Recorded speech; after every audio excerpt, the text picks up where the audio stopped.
Okay, so number 8 in the assignment, it's going back and forth between different prefixes, and most of the problems you start with a unit prefix and then you end with a different unit prefix, and so it's sort of a two-step process.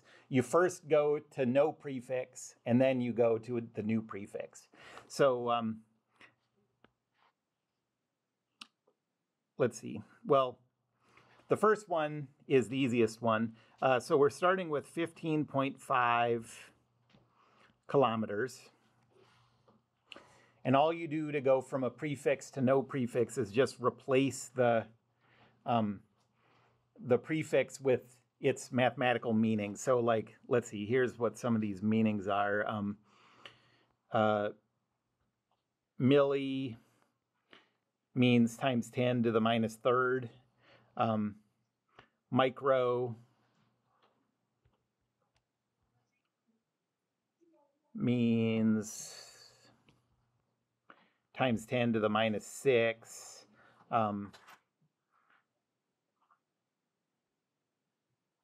Mega means times 10 to the positive 6.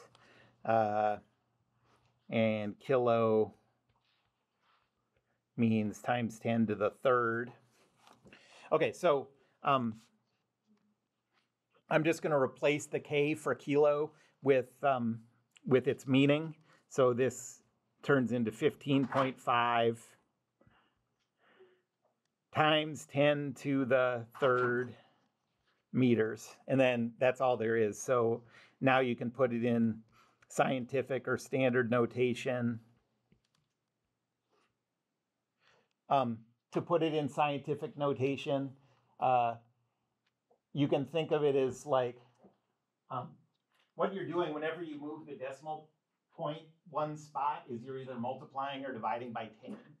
So move the decimal spot one way, and to keep the whole meaning the same, just adjust the exponent one number to make up for it. So like, for example, in this one, I'm dividing the 15.5 by 10, and so I have to multiply the times 10 to the exponent by 10, which just adds 1 to that exponent. So this ends up being 1.55 times 10 to the fourth.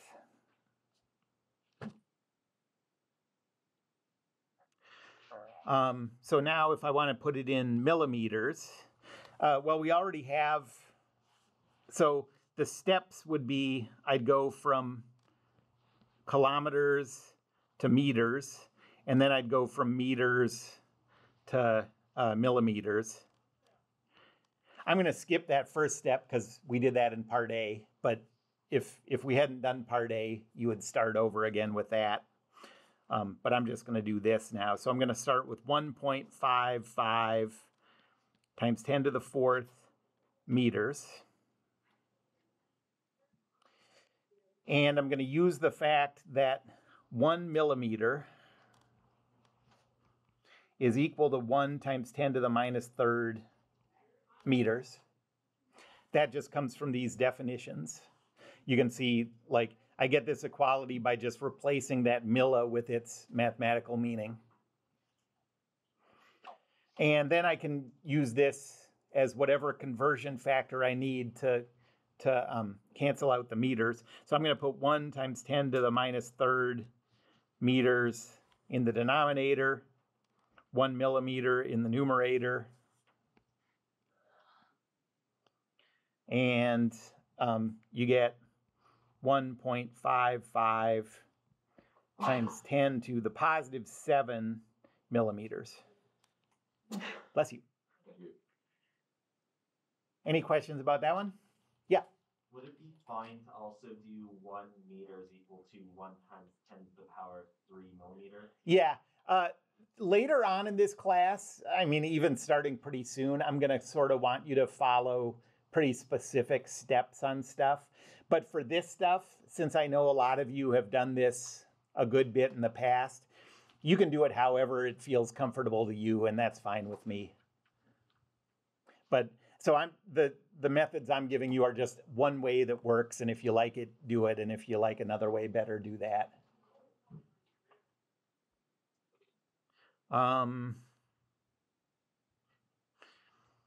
So the only one that's different than this is part D, where you have to convert to miles. It's not just a prefix thing.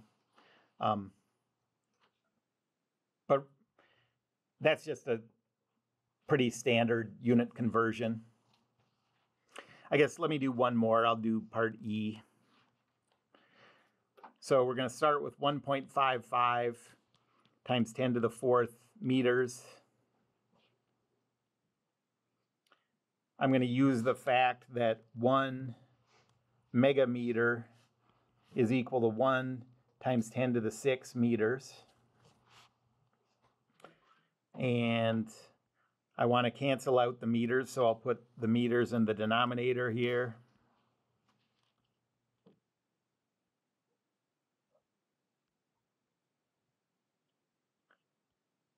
And so this comes out to be 1.55 times 10 to the minus second megameters.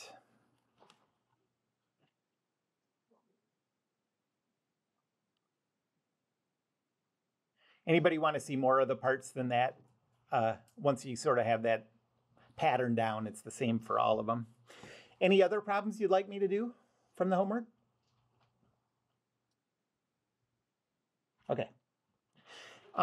Well, now we're going to get into particle kinematics, kind of like the first physics of the class. So 1D, particle kinematics. And there's a lot of information in that title, so I want to go through what the different words mean. 1D, for us, it just is going to mean motion along a line. It actually means a little more. It can include a few more kinds of things than that.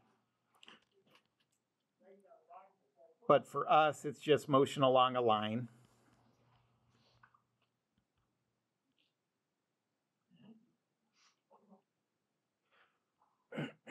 The real key to what 1D means is that any location, the object only has two choices of where to go. It can go one direction or the other direction. There's no, besides those two choices, there's no up and down or side to side or whatever. It's just one way or the other way. And so if you think about the definition of 1D that way, you can imagine that, so imagine like a wire that goes through space curving like this. That's definitely not a line. But if you put a bead on that wire, at any location of the bead, it can only go one way along the wire or the other. So that's a one-dimensional motion too, okay? But for us, the stuff we're gonna deal with just has to do with a line, okay? And you can imagine a line has the same characteristics. You can either go one way along the line or the other way.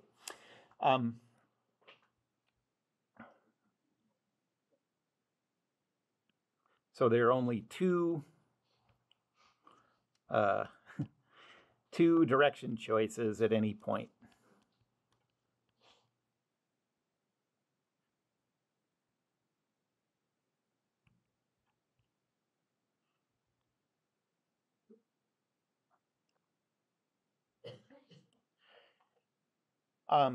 And these two direction choices, by the way, this is what's coming up, is we're going to be able to represent these directions with the plus minus signs. You know, we're going to call one of those directions positive and one negative, and then that'll take care of all the directions.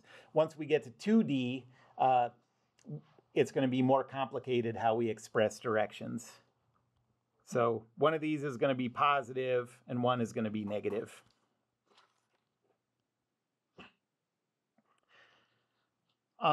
The word particle, I think if I, asked everybody, said you had to try to guess what the word particle means, most people would say something about it being a very small object. And, particle physics, the branch of particle physics really does study very tiny subatomic particles. And in some ways, a particle approach to things works better for smaller objects. But the word particle really does not mean that something is small. It really is just a mathematical treatment. So it's like a physics treatment of objects.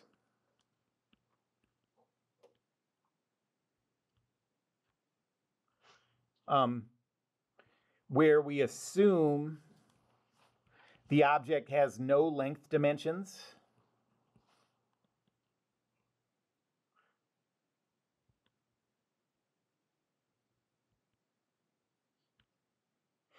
And that it only exists at the center of mass.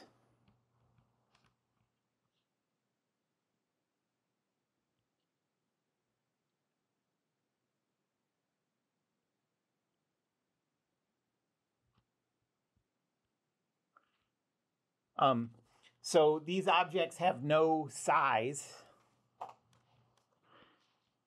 but we are going to treat them as having mass when that starts coming into our calculations.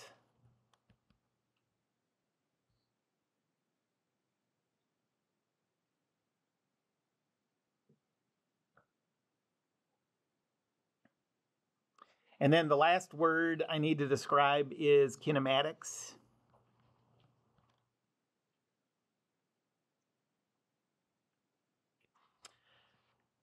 And kinematics is just describing motion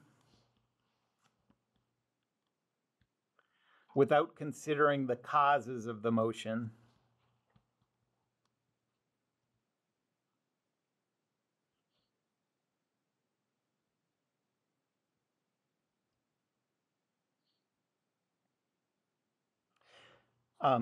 And so when we're talking about kinematics, we're mostly going to be talking about relationships between position, velocity, acceleration, and time. The most annoying thing about the word kinematics is that the thing that it's distinguishing itself from with this word is, so let's say, as opposed to kinetics, where we do take into account the causes. And those words are obviously very similar, unnecessarily similar, you know.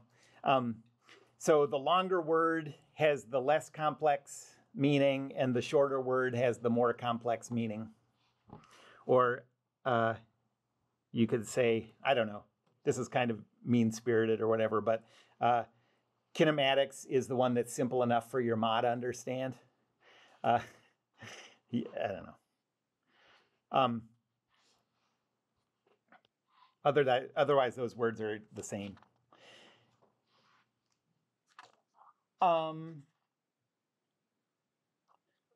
So for 1D particle kinematics, the measurable quantities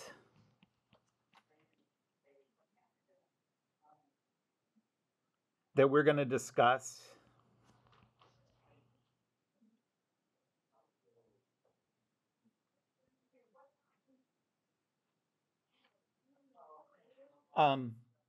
are position,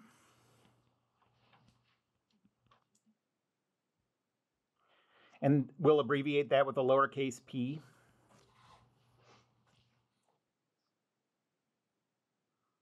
Velocity, we'll abbreviate that lowercase v.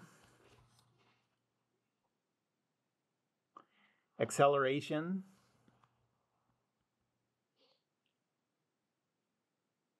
lowercase a. And then we're going to talk about how all of these change in time. So the last one is time, lowercase t. And so basically, now I'm going to just spend a little time going through all of these words, giving a definition of them, and we'll start doing example problems as we start being able to do some calculations. So I'm going to start by talking about position.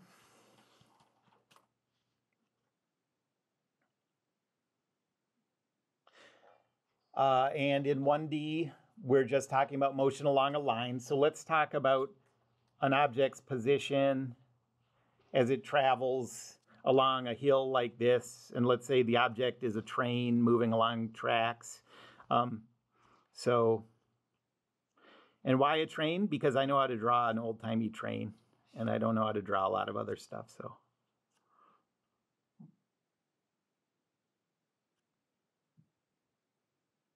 Okay, so there's the train moving along the tracks.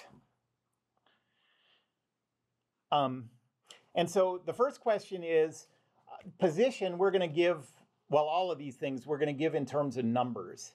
So how do you go from, I mean, this train is here whether we're doing calculations or not. You know, this train is moving along the tracks. We don't have any control over that.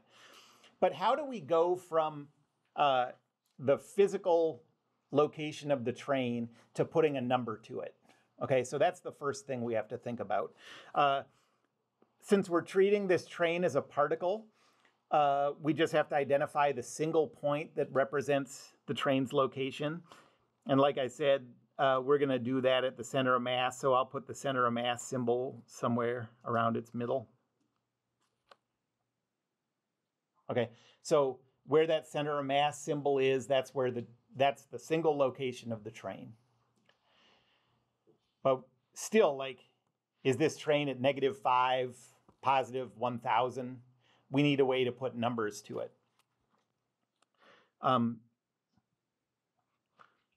So to express the location as a numeric position,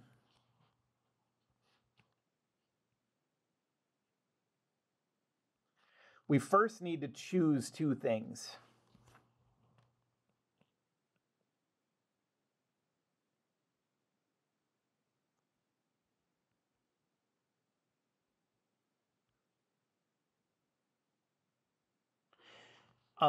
The first one is we have to choose a location in this train's, like in the world of this train, where we're going to call the 0 position. Think of that as just like a reference point that we're measuring the train from. So we're going to choose the location of the 0 position.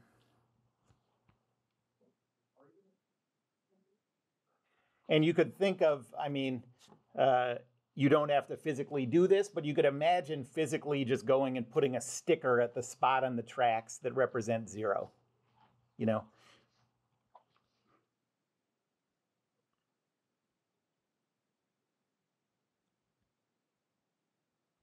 And then the second thing we have to choose is we have to choose which direction along the tracks we're going to call positive and which one we're going to call negative.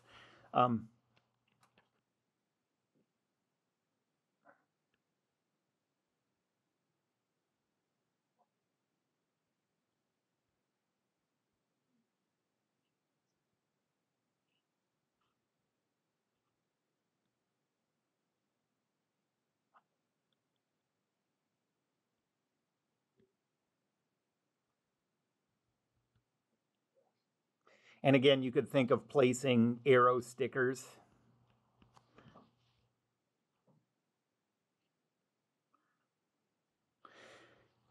And I want you to notice that this is really the same procedure that you would follow if you were trying to describe if this train was sitting on the tracks at rest and somebody asked you where the train is. You might say like, oh, you know, the train station at Penn Avenue? And they say, yeah. And you say, okay, it's east on the tracks, a quarter mile from that train station. So what you give is a reference position that they can identify, and you give a direction. And then you tell them how far to go in that direction. Okay? Well, these stickers serve the same purpose. You could also say, like if you went and placed these stickers, you could say, okay, go to the orange sticker I put down and then measure off a quarter of a mile in the direction of my positive sticker that I put down. and you'll get there. Okay.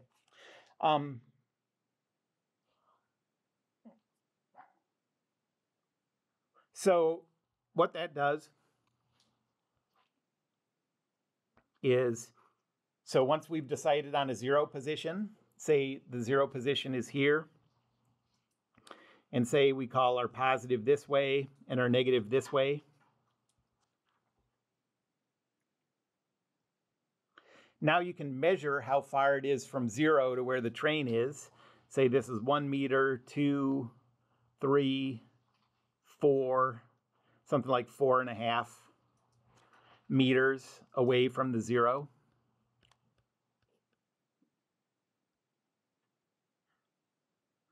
So in the train example,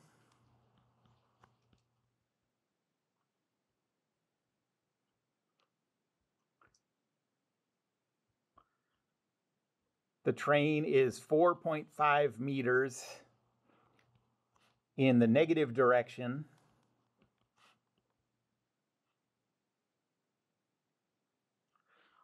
from the zero position. And on a number line, if you go 4.5 from zero in the negative direction, then where you are on the number line is negative 4.5. So we can say that the position here is negative 4.5 meters. Okay?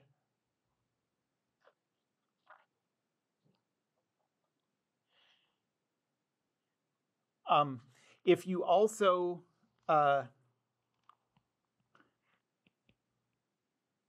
start a stopwatch,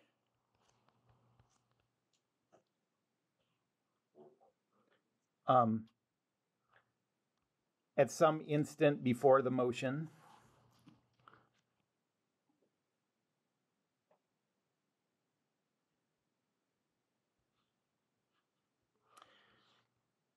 you can track how the position changes with time.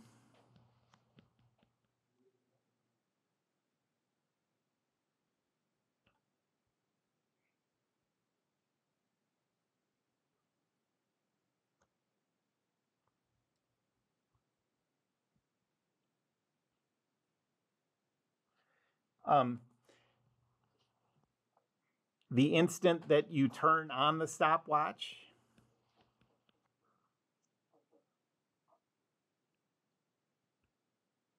is called the zero time. That's zero, and then the time starts counting up on the stopwatch.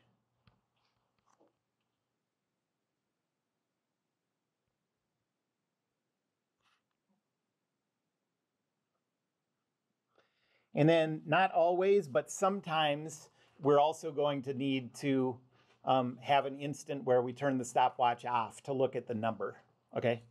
So I'll put that in parentheses, but often, we'll often have to choose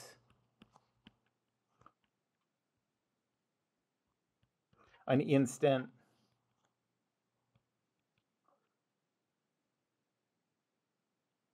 to turn the stopwatch off too.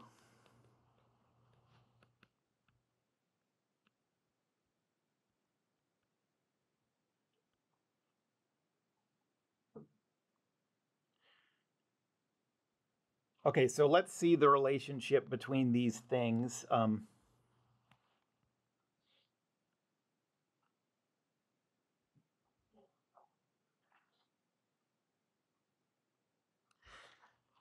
So let's say that at time equals 0, an object's position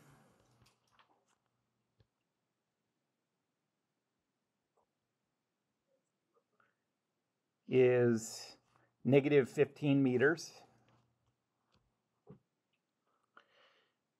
At time equals 1 second, the object's position is negative 11 meters. At time equals 2 seconds, the position is negative 7 meters. And then at time equals 3 seconds, the position is positive 2 meters. And we're going to represent this motion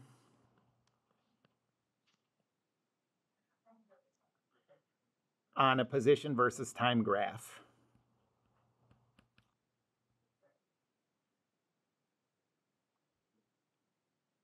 So I'll write that as P versus T.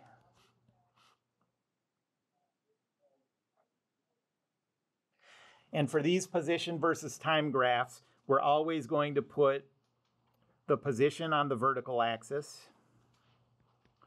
and time on the horizontal axis. And the times that we're going to represent are 0, 1, 2, and 3 seconds. So 0, 1, 2, 3. And for positions, we're going to go -5, -10, -15.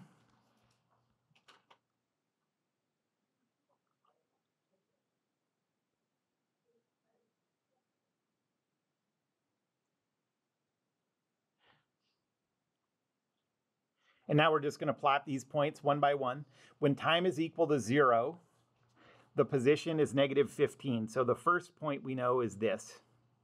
Okay, you're just plotting those as coordinate pairs.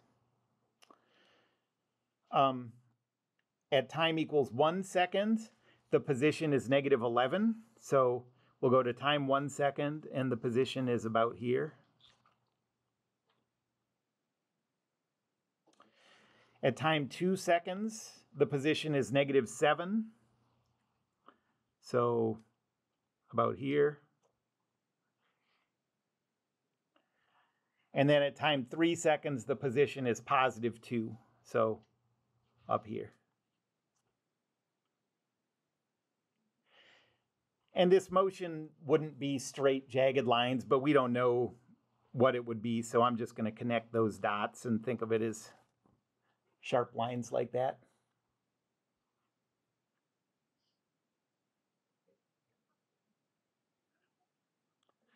Okay, so the first kind of problem I'm going to have you do related to this stuff is I'm going to describe a motion, and then I'm going to describe where the 0 position is, what direction is positive, what direction's negative, and I'm going to ask you to come up with position versus time graphs. So let me do a couple examples like that, and I'll stop as I go and give you a chance to try to do some of them.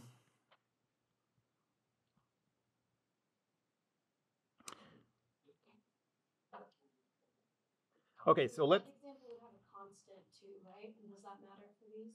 Say it again? This one, that example has a constant as well, right? Because it's subtracting -4 each time. Which example? The Oh, one we just had. Even though it's 2, it's like we would skip them, and after -7 would be oh, then take away 7 again would be -2. oh, I see. I don't know. I just pulled those numbers out of the air. Maybe, though. So, okay, here's what we're going to do. Let's say that there is a shed, and then 15 meters away from that, there's a fire extinguisher. Or a fire, what do they call it? A hydrant.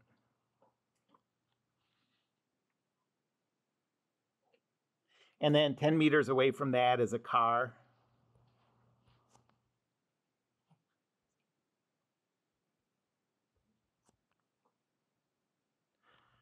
Okay, so the distances are 15 meters between these two and 10 meters between these two. And let's say that a person walks from the shed to the car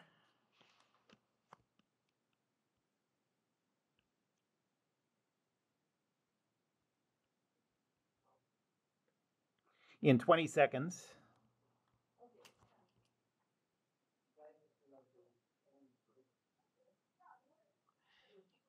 And then walks back to the fire hydrant in 8 more seconds.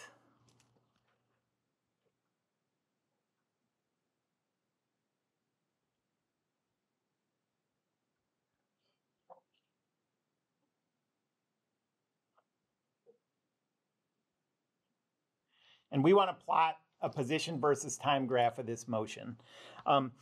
And we're going to do it 2 different times with different choices of 0 positions and positive directions. So first, for part A, we're going to say position equals 0 at the hydrant.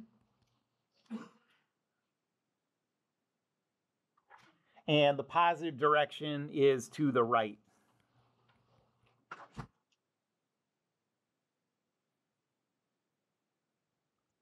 So that's everything we need to know about to come up with positions. And then to also come up with times, we have to know when the person clicks the stopwatch on. So our time equals 0 instant is going to be at the start of the motion.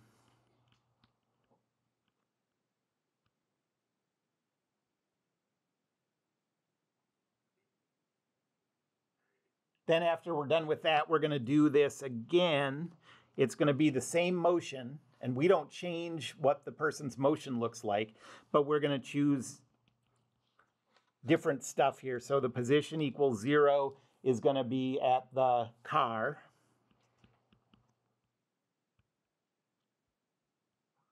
And the positive direction is going to be to the left. And then we're going to turn the stopwatch on 5 seconds before the start of the motion.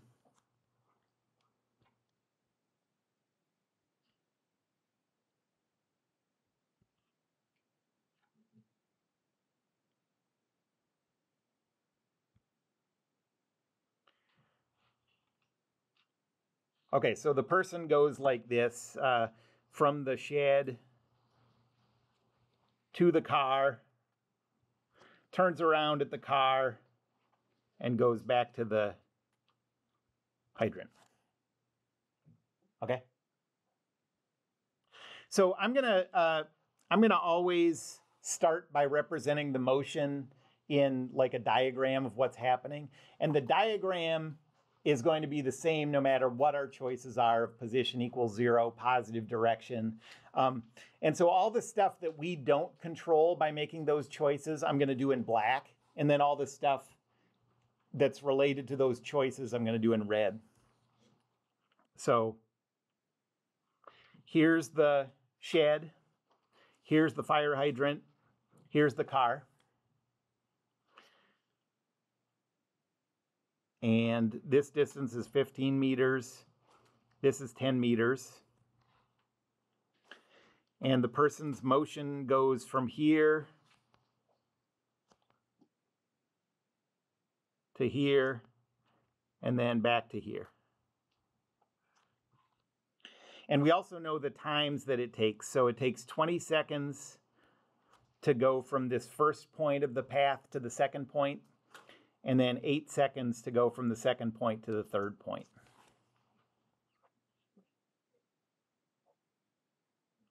And now I'm going to start filling in these labels. So for part A, it says that position equals 0 is going to be at the fire hydrant. So I'm going to label this point at the fire hydrant 0. And it also says the positive direction is to the right, which means the negative direction is to the left. So I'm going to put my positive this way and my negative this way.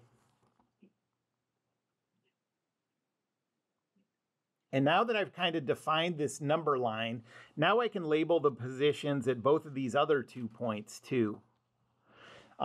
If you start at 0 and go 10 meters in the positive direction, what's the location you're at? Positive 10, yep. And if you start at 0 and go 15 meters in the negative direction? Negative 15, yep. And now I'm going to label the instance on this path that I've drawn. It says that time equals 0 is at the start of the motion. So I'm going to label the start of the motion 0 time, okay?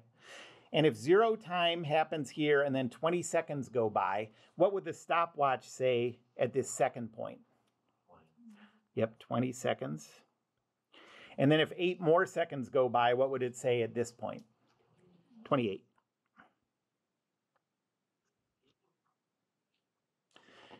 And now I'm going to fill out a kind of table just so I can get all these pairs right. So I'll have time here and position here. Now, one mistake people make pretty often is they think that the motion has to start at 0. But notice, like the way we've drawn it, the motion actually starts over here at the position we've labeled -15. There doesn't have to be any correspondence between what we call 0 position and where the motion starts. Okay, so we're just going to go through this curve representing the path, write down the time at that first point. It's at 0 seconds.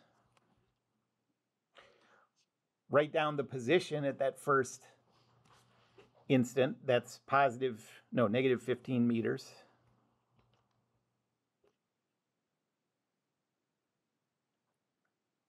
And then we'll go to the next point. The next point, the time says 20 seconds. What's the position corresponding to that time? 10 meters. Yep, positive 10 meters. And then the last point says 28 seconds. And what's the position? 0, yep. And now all we're doing is plotting these pairs of points. So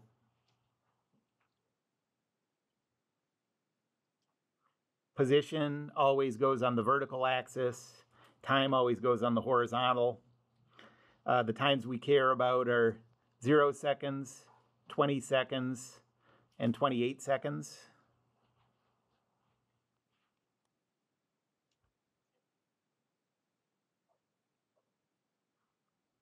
And the positions we care about are negative 15 meters, 0, and positive 10 meters.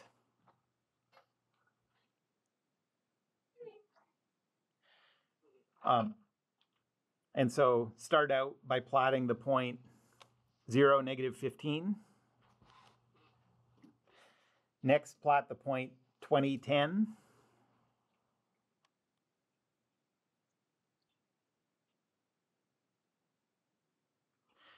And then last, plot the point 28, 0. And then you can connect those.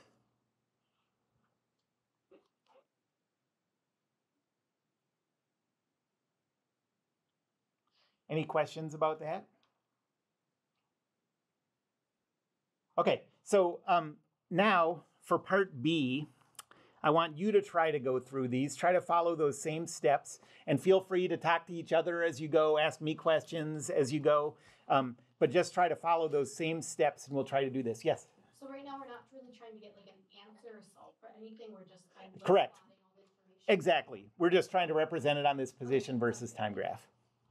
Okay, so these are the choices that we're going to make this time. See if you can get through that.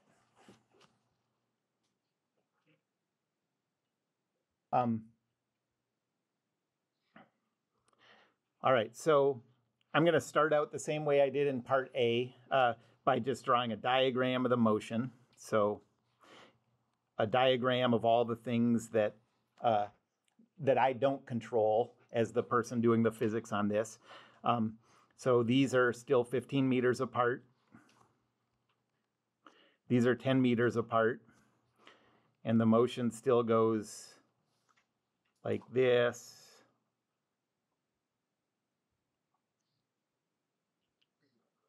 And this leg takes 20 seconds, and this leg takes 8 seconds. And now I'm going to look for where the 0 position is. This time it's at the car.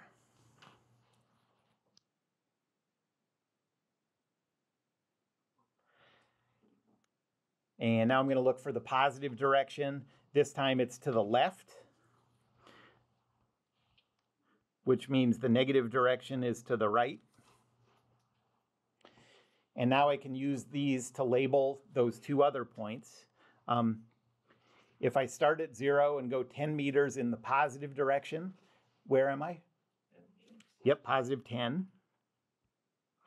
And then if I start at positive 10 and go another 15 meters in the positive direction, where am I here?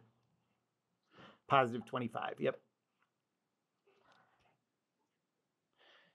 And now I'm going to think about the times. It says that the stopwatch was started 5 seconds before the motion started. So, in other words, the stopwatch is already running for 5 seconds before the person starts to move. So when the person starts to move, what does the stopwatch say here? 5, yep. So 5 seconds there. Then 5 seconds plus 20 more seconds, 25. And then 25 plus 8, 33, exactly. And so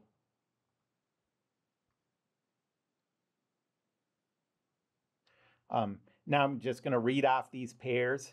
At 5 seconds, the position is 25 meters. At 25 seconds, the position is 0 meters. And at 33 seconds, the position is 10 meters.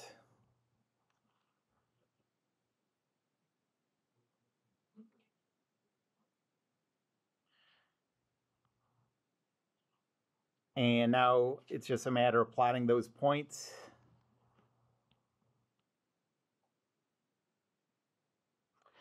The times we care about are 5 seconds, 25 seconds, and 33 seconds.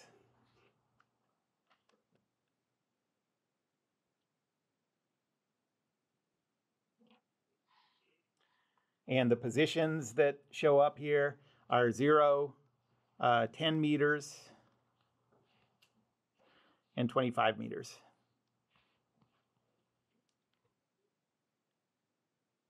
So the first point is 5, 25. The second one is 25 seconds, 0 meters.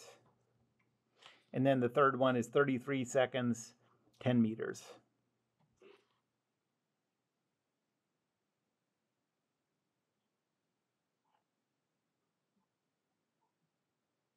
Anybody have any questions about that? Okay, so notice that those two graphs do not look the same. There's something similar about their shapes. There's some things that are the same, but the answers that we got were dependent on our choices of the 0 position, positive direction, 0 time.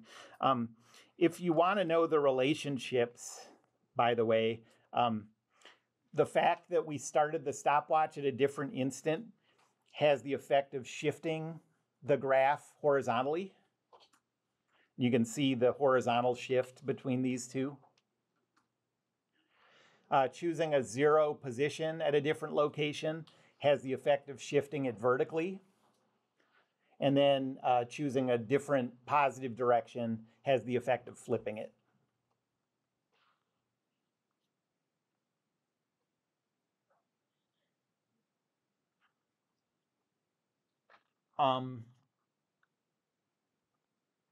Let's do one more example.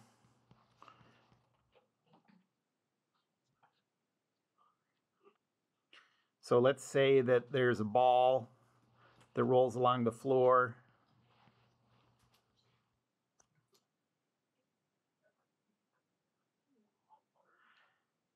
And the distance to the wall from where it starts is 0.8 meters.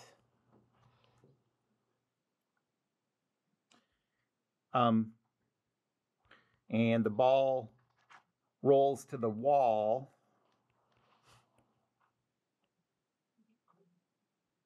in 0.5 seconds. And then bounces back to its starting point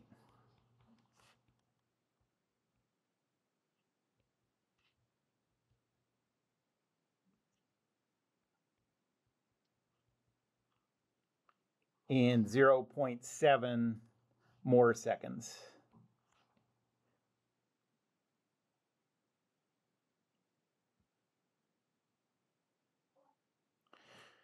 Okay, so I want you to plot a position versus time graph.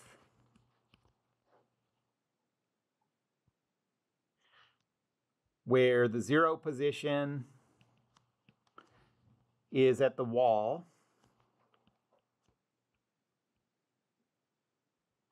The positive direction is to the right.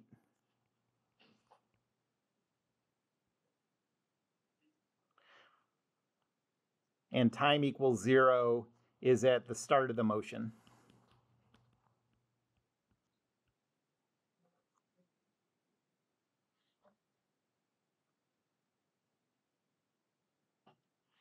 Okay, so go through those same steps again for this problem and see if you can get all the way to the graph. Feel free to talk to each other, compare answers to each other as you go, or ask me questions if you get stuck on something, and then I'll go through it after I give you a few minutes. So I'm going to start out the same way I did last time. I think this is always a good way to start with problems like this. I'm going to just represent the motion. So this is where the ball starts and this is the wall. And we know the distance between those two is 0.8 meters. And then the motion starts here and goes to here and then goes back.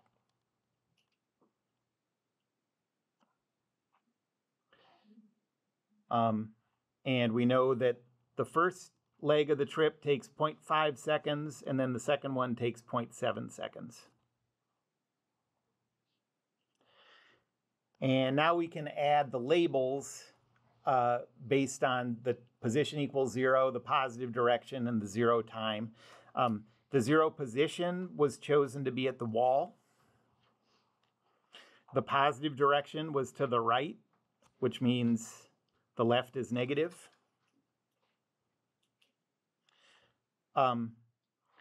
And so based on where the 0 is and the positive and negative direction, what's the label at that starting point? Positive 0.8. Wrong. Negative 0.8. Okay, so if you start at 0, go 0.8 in the negative direction, you're at negative 0.8. And then the stopwatch starts at the start of the motion. So the stopwatch says 0 at this instant. It says 0.5 at this instant. And then it says 1.2 at this instant. Any questions about those yet?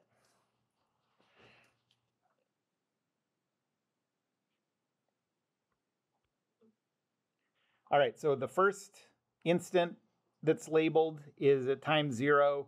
The position is negative 0.8. The second one, time is positive 0.5. We never have negative times. In this whole class, we're never going to see negative times.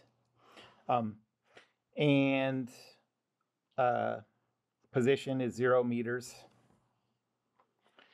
And then the last one is at 1.2 seconds. And the position is negative 0.8 again.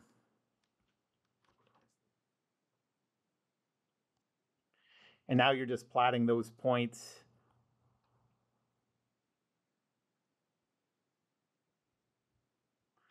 The times are 0 seconds, 0.5 seconds, and 1.2 seconds.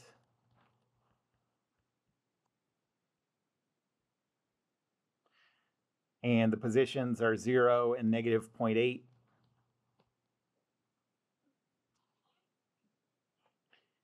The first point is 0, negative 0.8. The second one is 0.50. And the third one is 1.2, negative 0.8.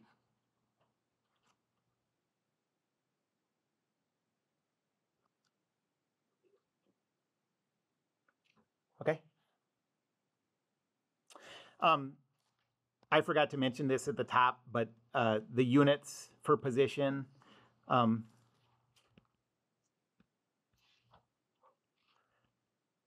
always have to be units of length. And so that means the SI units are meters.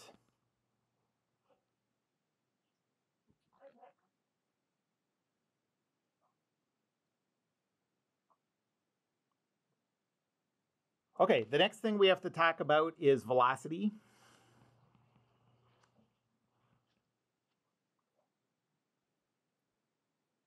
And velocity is a measure. So velocity measures how quickly the position is changing.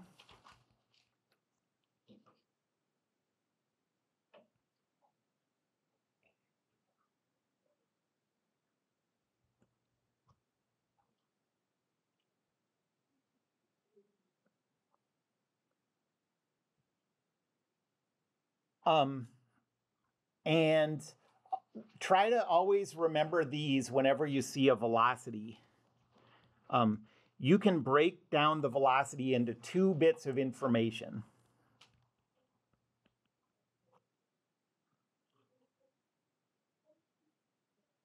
So velocity tells you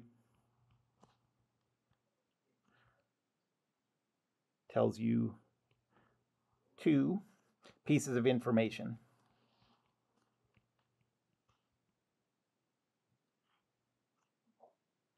The first one is the absolute value of the velocity, tells you the speed.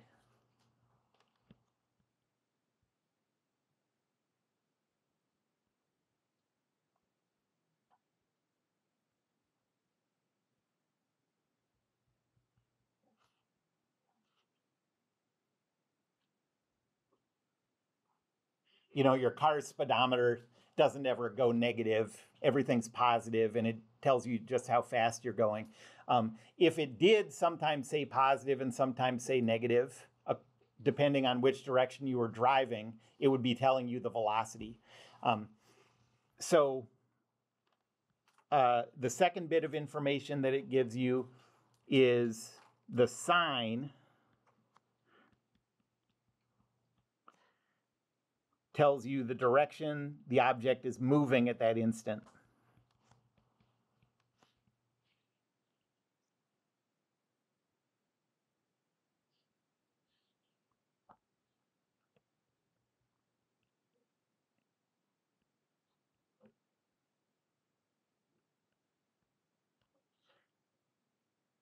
So for example, if the velocity at some instant is negative 12 meters per second, that's telling you that the speed is 12 meters per second.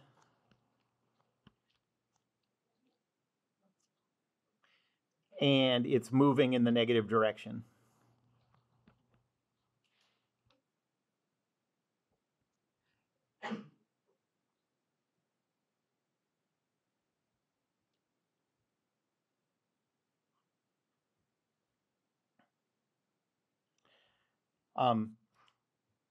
You can also go the other way. So like, for example, what's the velocity of an object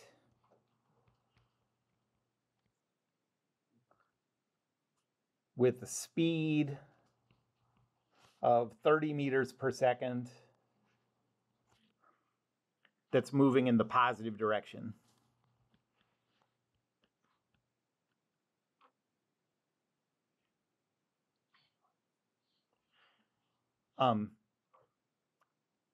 Well, the velocity is equal to plus or minus the speed. The sign of it comes from which direction it's moving. It's moving in the positive direction, so it's positive 30 meters per second.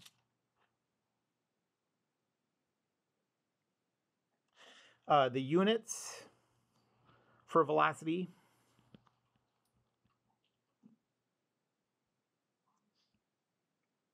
are always units of length divided by units of time.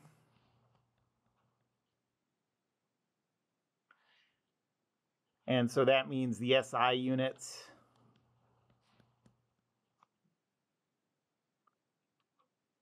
our meters per second. I know we're more used to thinking in terms of miles per hour. So how does meters per second relate to miles per hour? You can think of it this way. So 1 meter per second, let me just do it as a unit conversion. So 1 meter divided by seconds. And first I'm going to convert meters to miles. So we got 1609.344 meters is 1 mile. And then 3,600 seconds is 1 hour. And so can someone divide that for me? 3,600 divided by 1609.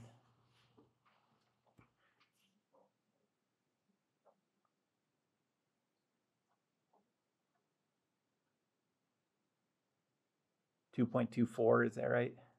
Okay, so it's about 2.24 miles per hour.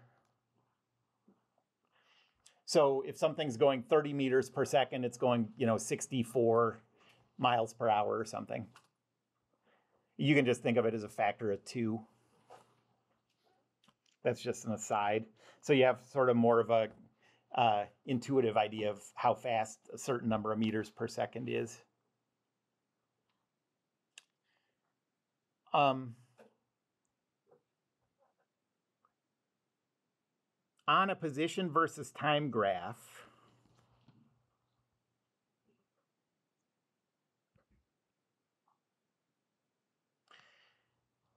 the velocity is the slope of the tangent line.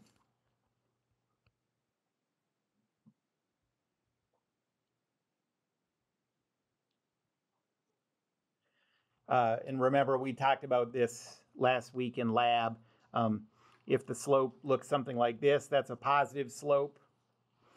If it looks something like this, that's 0.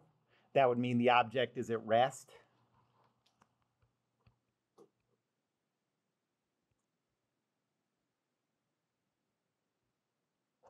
And if it looks something like this, that's a negative slope.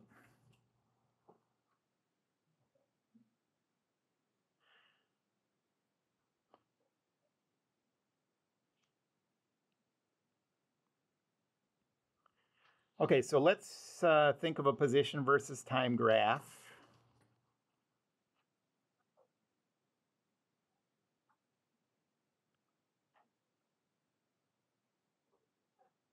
So let's say that represents an object's motion. And let's think of 3 instants on this motion. Let's say this is instant A, this is instant B, and this is instant C.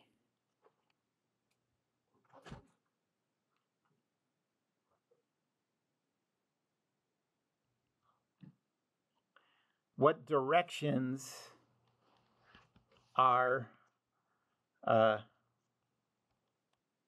motions at those 3 instants?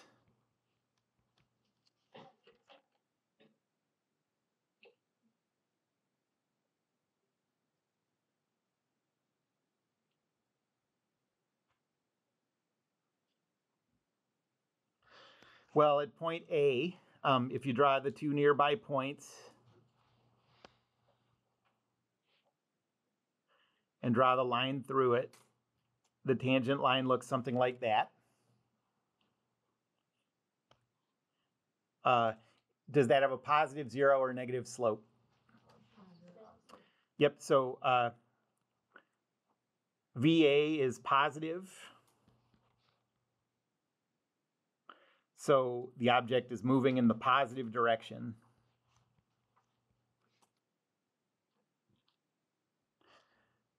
At B, draw the 2 nearby points, and the tangent looks like that. Is the velocity positive 0 or negative?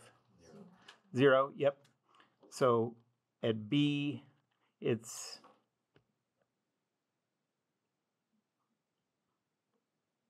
VB is equal to 0. So the object is at rest. And then the last one,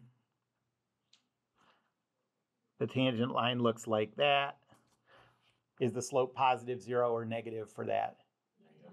Negative.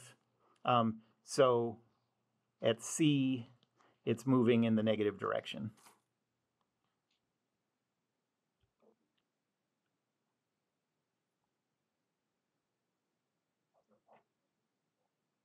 Okay, I want to do one more thing connecting, so these graphs, they don't live in the real world. They live in math world. It's just a way to represent stuff. The motions themselves live in the real world, And when I say the real world, I'm talking about all the pictures I draw of balls rolling down things or whatever. And so I want to do an example that just connects those two worlds. So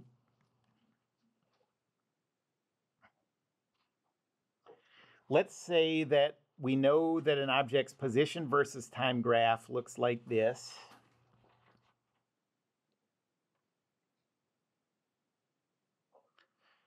And we're curious about what's happening at that point there. And let's say that, so that's the representation of the motion in math world. But in the real world, we know the object is moving along a ramp like this. And we know that we have chosen the positive direction to be this way and the negative direction to be this way. Okay? At the chosen instant,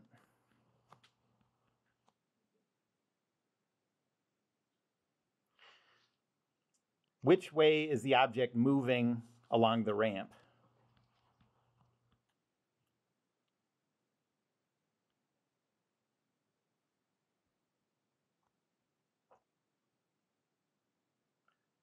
Okay, well, we have the position versus time graph there. I'm going to draw the tangent line. It looks like that.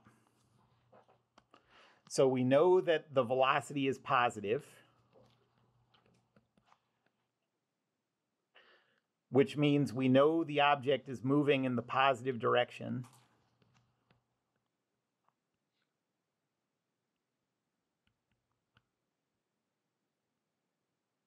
Our positive direction is down the ramp. And so we know that the object is moving this way on the ramp.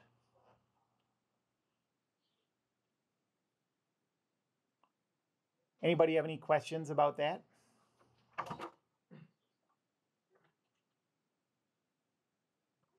Okay, well, let's stop with that and we'll do acceleration next time. Because of Labor Day, there are no labs this week. I will be in the lab room if you want to come ask questions or anything, but it's not a mandatory, you don't have to be there. I'm not taking attendance or anything. So, okay, see you Monday. Thank you. Yeah, thanks. Posting the daily assignment. Yes, I will. I'll try to get it done this afternoon. Otherwise, it might be this evening.